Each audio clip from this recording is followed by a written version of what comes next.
What's up, everybody? So today we're going to be talking about the stigma behind mental health. Tristan's Block, featuring Zoe. We went to the Brutorium, or not the Brutorium. Willard's Brewery? Yeah, we went to Willard's Brewery yesterday. It was my friend Robin's birthday. And they had a few artists there with the, I think it's like What It's Like program. What It's Like project. What It's Like project. And basically they are all about releasing the stigma around mental health and like really just using, I think it's like art and design. I was looking at their Instagram, using art and design to do that, and giving people who struggle with mental illness, addiction and stuff like that an outlet through art to help cope, and then also possibly put themselves on like a better life path, and also to show other people that they're not alone. Mm-hmm. That is very true, because like that art that we saw yesterday with Eric. Mm-hmm. Yeah, there was this one that we walked up to, and I was just so moved the second that I walked up to it. I was like, I have no idea why I'm feeling so moved by this artwork right now, but there's like something underlying here. This person is like really disturbed, and I could feel their pain and like how they were trying to express their pain through art. And I saw that they had this summary, I guess it was like basically like a biography about the artist, because like everyone else that was there, like the artist was there and they were there to promote their own stuff, but this gentleman had already passed away a couple of years ago, and they had his story up on this poster, and actually his parents were standing there. And so while we were reading about this man's life and how he struggled with addiction, and he had like stints of sobriety where he would not paint, and then other stints of sobriety where he would like just be painting all the time, and how he was always such a light and a gift to everybody that he came in contact with. And he wanted to use that to help others. Even though he was struggling with his own demons, he always thought about helping others. And I love to see that, because in my opinion, I think sometimes the best way to help ourselves is to help others. And sometimes the best way for us to get outside of ourselves and put ourselves in a better mental space and on a better path in life is to turn the focus to other people and how we can give to others. And usually it returns to us tenfold when we do that. And so this man dedicated his last years to like helping people that were struggling with the same things he was, and maybe struggling harder than he was. You know, maybe they didn't have the support system that he had, because he did have his mom and his dad there to care for him and help him through his hard times and like take him in. But there are some people who do not have a support system that they can reach out to when they're struggling and when they're in the deep dark depths. I feel like you've talked about this before. When you were struggling, you felt like if you asked for help, nobody would listen. Yeah. And that's been what a huge part of this blog has been too, where it's like talking about the struggles that you've gone through with your mental health and how you felt separated from other people, and how now you're feeling more supported and you want to reach out to the other people that are maybe in the same position that you were in previously or similar. That's exactly how I feel. Yeah, I was struggling a lot. I felt like I couldn't reach out to a lot of people that were out there. Or when I tried, I felt like my voice wasn't being heard, so I'd always stay quiet. And I didn't think that was really good. But I started to realize that there are a lot of people out there that are struggling with mental illnesses or mental health, their mental health. You said 1 in 5 in America Yeah, right now, right? There's 1 in 5 people in America that struggle from mental health issues. And that's a lot of people if you think about it. Like, and if a lot of people aren't aware of this, I would like to bring awareness to this light and just show that like mental health is very important, and it's not like a bad thing that you should look down on. Like, there shouldn't be like a negative stigma behind it, like this person's like a bad person. Or, like, just don't look down on people like that. We all have our struggles. We're all going through shit, and it's different shit, you know? Some of us might be able to relate to each other and be like, oh yeah, I've been through a similar experience before, but you have no idea what somebody's going through, and most of the time it's like different combinations of stuff. Like me, for example, like my dad passed away a few years ago, and that like put me on the brink of like suicide. I said that weird. That put me on the brink of suicide. I'm not trying to make this funny. Like, it put me on the brink of suicide, and I was struggling with it before he died, and then losing him kind of just pushed me even closer to it. And luckily I had a support system, but there are people out there who don't have a mom that they can call when they're like about to jump off of the side of a parking garage, you know? Like, they don't have friends that are like, hey, I would miss you if you left, you know? But I did, and I'm still here, and I found skating, and that helped. Skating changes lives, that's for sure. It's really good for your mental health. Like, hop on that train. For real. If this is, if you've been looking for a reason, this is your sign. Go skate.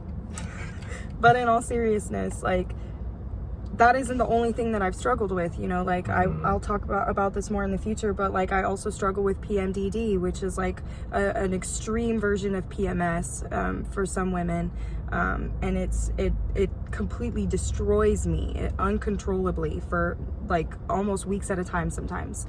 And so when I'm struggling with, you know, the daily stressors of life and grief and physical whatever, like, that's something that I struggle with, and perhaps nobody knows about that. I didn't know about it until she told me about it. Yeah, and he held that space for me, and he was like, I've been so afraid to talk about it because so many times in the past when I would open up about my mental health, it would scare people away. They would be like, oh man, like, I didn't sign up for this, like, I was only around because you were fun. Like, what? And then they leave. You know, well, I mean, people don't say that.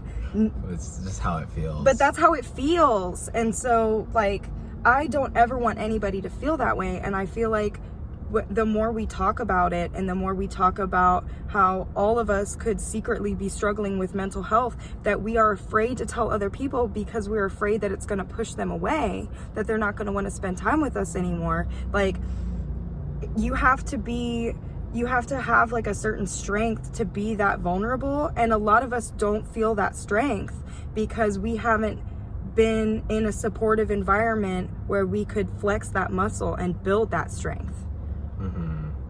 Because it is a muscle just like anything else that we work. Feeling vulnerable and being vulnerable with other people. It's so scary the first few times that you do it, but then after that it becomes effortless, and you get rewarded for it too. Yeah, you realize you're not alone in these struggles, and like after you like start talking about these problems, your mind just starts getting a lot more clear. Like the mental health, your mental health starts to raise. Like you will really see the difference in your mind state just change. And sorry for interrupting. No, you're fine. Go. I was telling Zoe about this earlier, but I had this thought. I feel like I have ADHD sometimes, and like that could also be related to this mental health. It's just like mental health also taught, like, it's big on your thoughts. It's like it's how you think as well. And if I'm like I have these things where I feel like I have ADHD, like I was just scared to talk about it. I didn't know.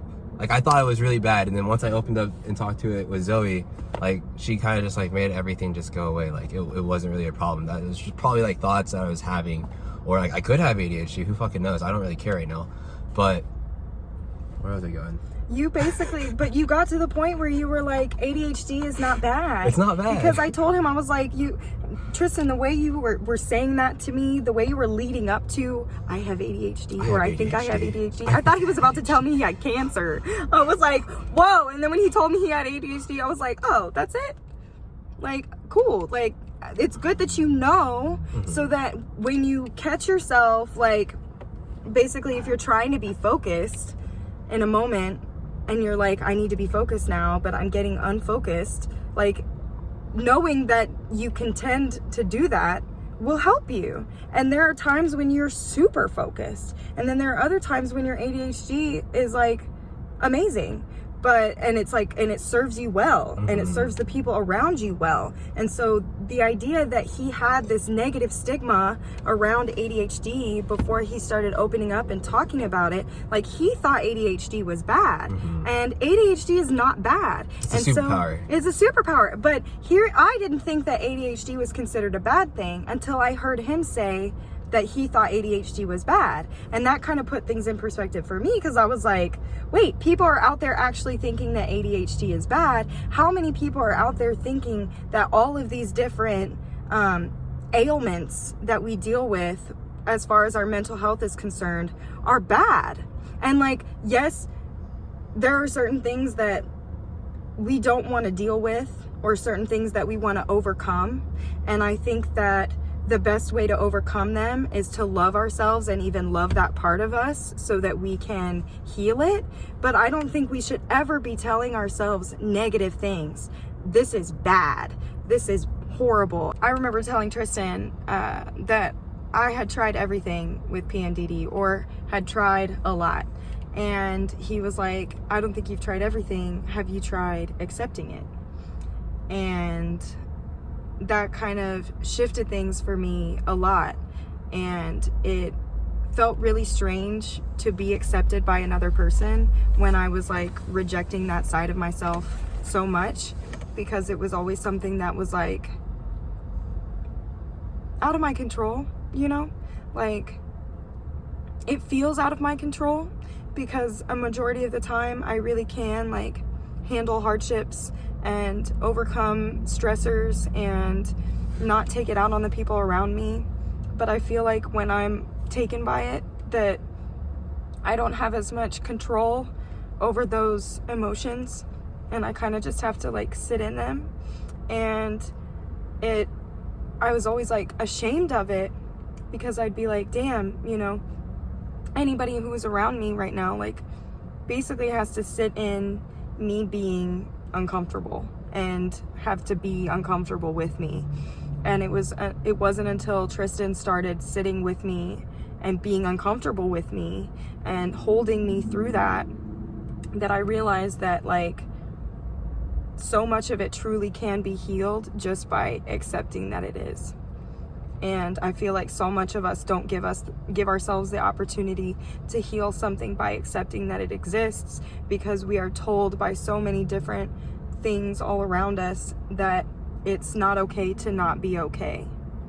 And you have to maintain this like facade around other people that life is good and that you are good and that all you have to offer other people is positivity and light and good vibes only. Like my friend Robin and I, we totally like were rejecting the good vibes only for a long time. We were like all vibes only, okay? All vibes, because we don't want to make anybody feel bad for feeling bad.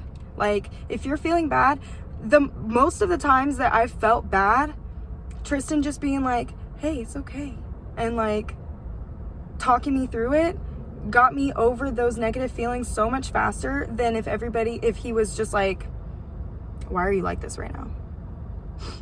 And like if he had rejected me and those feelings that I was having in the moment, then I probably would have sat in them for much longer. But because he was accepting and understanding, I worked through them so much faster. And so I feel like if we all kind of held that space for each other, if we all just kind of like felt comfortable being upset around other people or dealing with mental health around other people.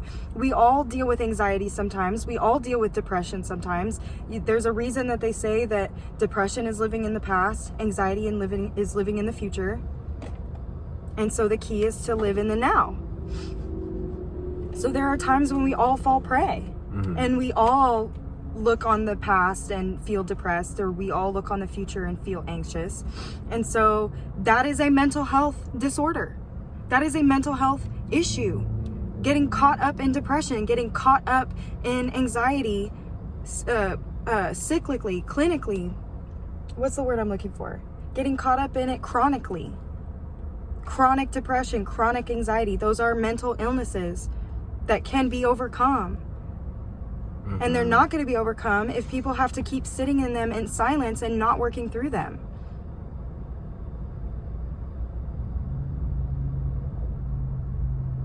You know?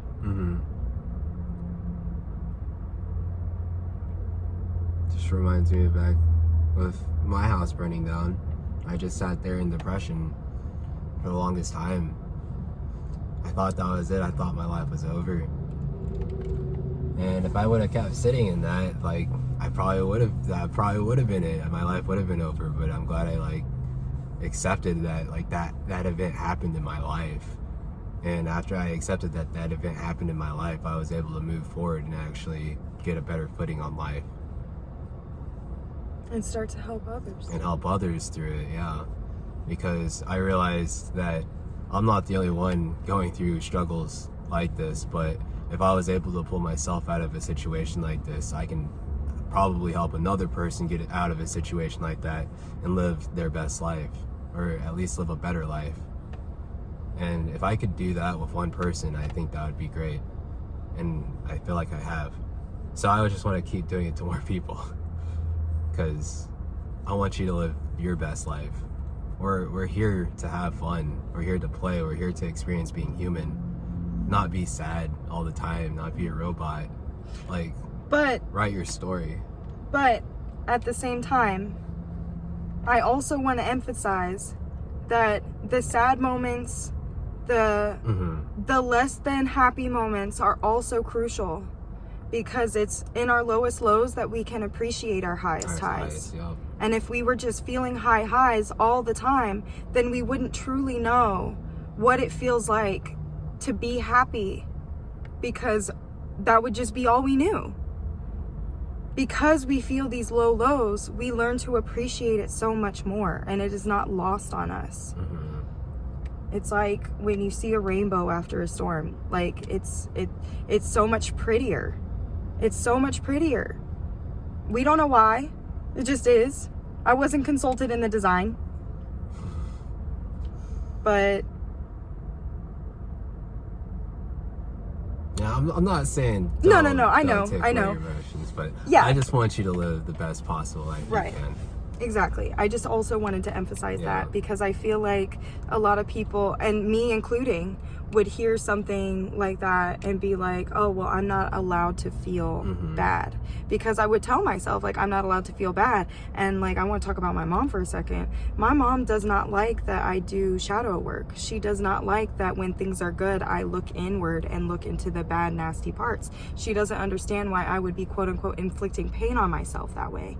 And I don't want people to think that way.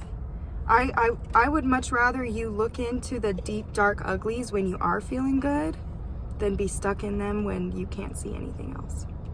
Shadow work is very important. You're going to learn a lot about yourself, and you got to, like, unlearn a lot of the stuff you learned growing up with shadow work. It's a lot of the stuff will stem from your childhood, and it's going to be sitting there whether you're aware of it or not, subconsciously. And once you, like, bring those childhood traumas or, like, your shadow work, like, up to light, it's easier to change, like, that perspective and move on forward throughout the world. It's a lot easier. Like, you're gonna get a better vision of, like, who you are, not who somebody wants you to be. Like, because a lot of these, like, perceptions are, like, projected onto you. You got to experience it. I like that you said that. Yeah. I like that. Yeah. That's true. Because we talk about that a lot in human design too, like unconditioning. Because we all know our own truths. We just feel like we are lying to ourselves because of what the society around us tells us, what our parents told us from birth. And, you know, like, a lot of us are predisposed to have mental health issues. Like, it runs in families and stuff. It runs in my family, you know. I come from a long line of warriors, and my biological father has, like, serious anger issues. And so I dealt with, like, serious anger issues for a long time. And so a lot of it, you know, we do, like, come into it with it being, like, genetically predisposed. And then we go into the society where it really does, like, reward having short attention span, and it rewards like putting up highlight reels online and hiding the fact that things are bad sometimes. You know, I feel like I'm always so inspired by the people who are really open and honest about their struggles. Like I love to see, I mean, I don't love to see people struggling, but I love to see posts like on Instagram where it's like, today sucked, but I came out here anyway. And I see that it's real, it's authentic. And I value that so much more than somebody who hides away. And then on another thing on top of that, you were telling me about somebody who committed suicide, and nobody knew that they were going to commit suicide because they seemed like a really happy person. And I feel like so many people hide. Wasn't it a trend, a TikTok trend, where it was like, show a video where you were at your lowest and people didn't notice, or something like that? That was a trend, yeah. Like, that's so fucked up that there are so many people out there that have experienced that before, that have experienced that, like, can literally go back and find footage from their lives of when they were hiding the fact that they were really not okay, and nobody looked close enough at them to figure it out that they were not okay. Like, check in on your happy friends too. Mm-hmm.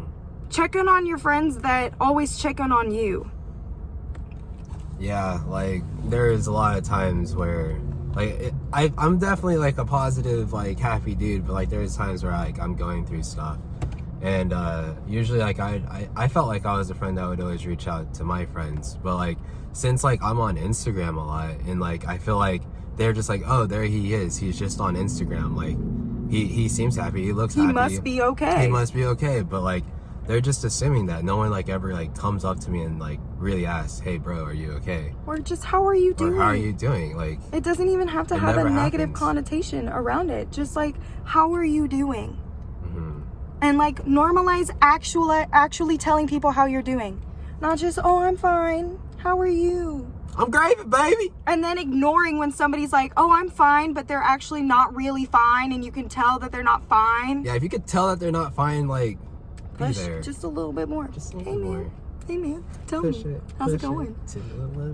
How's it going? Oh, yeah. Okay. But for real, like, we have to take care of each other. We have to look out for each other. Like, we should really stop making each other feel alone. I hate that. So many people feel alone, and they're not alone. There's so many of us. There's over 7 billion of us on this planet. Mm-hmm. Why do we still feel alone? Why do we still feel so disconnected from the people around us? Why do we still feel so afraid to talk about mental health when we know that so many of us are also dealing with it? Also, another big thing, going back to the whole, like, art, what's it like project with Beverly and her story with her son. Her son, Eric. Yeah. She was saying that mental health and addiction kind of go hand in hand, right? Yeah. Yeah. And so if you think about, like, all of us are probably addicted to our fucking smartphones. All right? We're on social media. If you're on social media every day like that, you're probably addicted. So, like, just be aware. Like, mental health can be anywhere. And, like, another big thing is, like, I feel like I might bring awareness to the vape industry, because I feel like there's a lot of addictions going on over there in the vape industry. And I felt like I went through a lot when I was going through the vape industry, like, with the whole, like, mental health. I guess, like, I was learning a lot through that. And when I switched over to longboarding, that was, like, my outlet of, like, healing my mental health struggles. And I feel like what I need to do right now is just bring awareness of mental health to the vape industry, because I feel like they might need some help, or they at least need to be aware of what's going on, because I wasn't aware of this when I was going through everything. And if I was more aware of it, my mental health could be a lot better. 100%. Yeah. And, like, a lot of us just need someone to come care about us. And all it takes is one person caring about you to pull you out of it. You know? And then you can start helping others. And it's a ripple effect. And so, care about someone today. Care about somebody today. And guess what? They might care about another person. And that person might care about another person. It's a fucking ripple effect. Pop! And then before you know it, everybody's caring about everybody. We are all human. We are all on this planet experiencing life together. All it takes is one act of kindness. Small or big, your choice. But whatever it is, it's enough. And it'll come back. It comes back energetically. And then you feel better. Like I was telling Tristan, going to that birthday yesterday, like that is so emotionally taxing for me. Because I mean, I would consider myself like an ambivert. Sometimes I really do get like super energized by being around other people, but other times I get really drained by being around other people, especially after like being in a panoramic for so long and like being able to just chill at home and not really have to interact with large groups of people and have small talk and stuff. But I felt more comfortable talking and engaging with people because Tristan was there to help me. And I found that like every time I have interacted with other people, it has given me such a beautiful fuel that makes me feel so positive and makes me want to give it to more and more people, and it starts this like snowball effect. But my problem is like I don't always feel like engaging with people because I'm dealing with repetitive, cyclical, negative thoughts that really just make me want to withdraw from others. And so it feels good to have him around to help me kind of shake off those negative, anxious, you don't deserve to be here thoughts, or people are thinking you're stupid, or I can't believe you just said that, like classic overthinking Virgo tendencies. And I kind of just exist in the moment, and then I feel that positive energy from engaging with other humans, and then I feel more positive energy being created by the positive energy that they're giving back to me and the positivity that I'm feeling that I am instilling in them. And it just becomes this cycle where we just like feed each other positive energy, and then you go and you communicate with somebody else and you give them your positive energy and they give it back, and then all of a sudden you're just generating all of this really positive energy that just carries you throughout the rest of the day. And you got all of that just by like positively engaging with other humans. And like I never would have, like I wouldn't be doing it as much if I didn't have somebody there to like make me feel safer in those environments and more comfortable, and kind of pull myself out of my head and be like, hey man, like people are experiencing you just as you're experiencing them, and they're probably just as in their head about what's happening as you are. I don't know if any of that made any sense or related to itself at all. But that's just kind of where my brain went. It's okay. I like that. Dripping sweat over here. You want to close it out? Yeah, we can. Well, that's all we got to say right now on the stigma of mental health. We're definitely going to be writing more and talking more about this, so stay tuned for that journey. Also, give a big round of applause to Zoe hopping on today. Thank you. Like, she carried it. Heck yeah. Go check her out at Gliding Zoe, where she's always going to be here on the journey with me. So, yeah. And also, go check out our merch that we're coming out with. I got an Asa La Pasta hoodie over here. She has an All Wheels Wanted roller skater tarot hoodie. So go check that out. Just letting you guys know, like I said, we've experienced this firsthand. Skating really helps with mental health. So if you feel like you need to work with some mental health or like get a little boost in mental health, go pick up a skateboard or roller skates or a longboard. Give it a shot.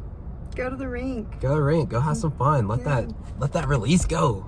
Yeah. Just release it. Yeah. It feels good. Feels good. Feel good chemical. Just roll around. Yeah, but besides that, y'all have a wonderful day. And hasta la pasta. Hasta la pasta! Hey! Also, would you guys like us to do a podcast? Let us know in the comments below. Peace.